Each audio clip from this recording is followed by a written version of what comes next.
Le prochain exercice, donc le calcul d'un côté, d'accord, dans un triangle rectangle à partir de la trigonométrie, hein. Donc cette fois-ci, toujours pareil, on est dans un triangle A, B, C, rectangle en A, mais nous connaissons, hein, d'autres paramètres. Donc là, nous avons exactement la valeur de l'angle C, nous ne connaissons pas l'angle B, et nous connaissons cette cote qui est 4 cm. Donc ici, les buts de l'exercice est de calculer la longueur du côté BC au dixième près. Donc nous avons bien ce côté-là à chercher. Première étape, toujours pareil, on se placera sur l'angle que nous connaissons. Donc l'angle BCA, c'est exactement l'angle C sur lequel nous allons nous positionner. C'est le seul qu'on connaisse. Forcément, dès qu'on a mis le doigt sur l'angle que nous connaissons, il y a la technique de l'index. Dès que je suis là-dessus, j'ai un grand côté et un petit côté. Le plus grand côté, c'est l'hypoténuse. D'accord, BC. L'autre côté, c'est l'adjacent. Hypoténuse BC, adjacent AC. Et forcément, le côté AB, c'est le côté opposé. Maintenant, nous allons rentrer les cotes. Hein, l'angle 26,6. Le côté hypoténuse, on ne le connaît pas puisque c'est ce qu'on doit chercher. Donc, on le prend en paramètre obligatoire. Et enfin, ce côté-là, le côté 4 cm, donc ça c'est le côté AC.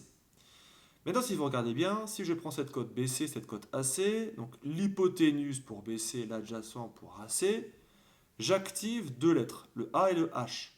Cette activation, d'après la troisième étape, donc l'écriture de ma formule, va nous permettre de dire je prends cette formule CAH. D'accord, hein? Pourquoi? Parce que j'ai le A et le H.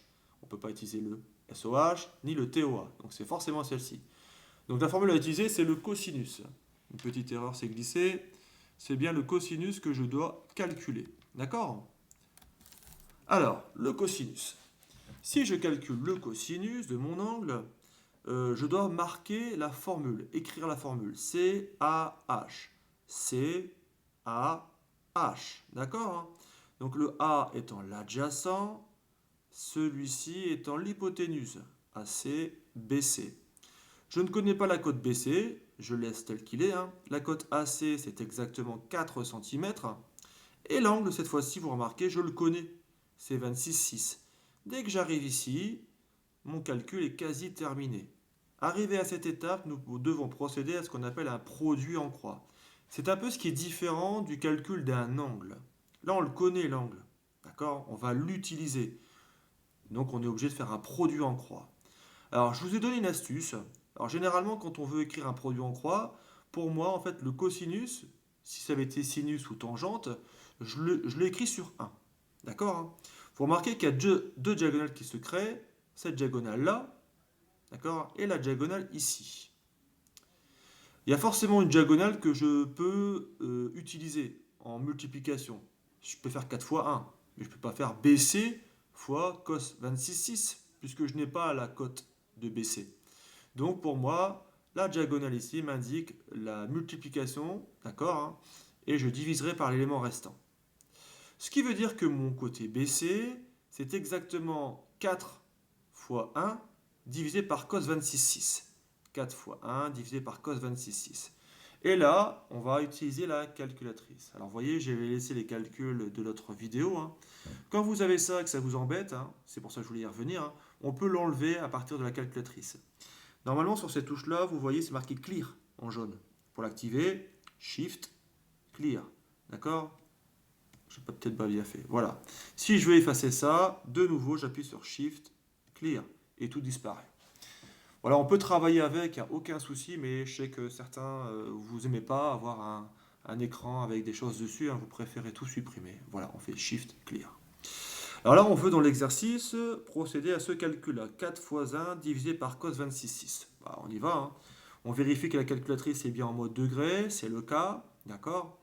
Et ici, je vais taper 4 fois 1 divisé par... Alors là, j'appuie directement sur la touche cos, parce que je connais l'angle. Donc cos, ça paraît bien ici, hein.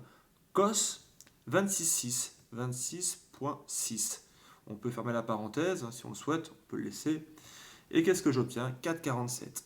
Donc ça veut dire que maintenant, je le veux moi, le résultat au dixième près. Donc je le veux à un chiffre après la virgule. Comme ce chiffre-là, il est supérieur ou égal à 5, je vais arrondir au supérieur, à savoir 4,5 cm. C'est exactement ce que je trouve ici. La longueur BC mesure 4,5 cm. Donc vous voyez, la finalité est un peu différente du calcul sur les angles. On procède à un produit en croix, tandis que dans l'autre cas, on va chercher arc cos, arc sin et arc tangente. Maintenant, c'est à vous de vous entraîner sur les exercices que je vous ai proposés dans la suite du cours.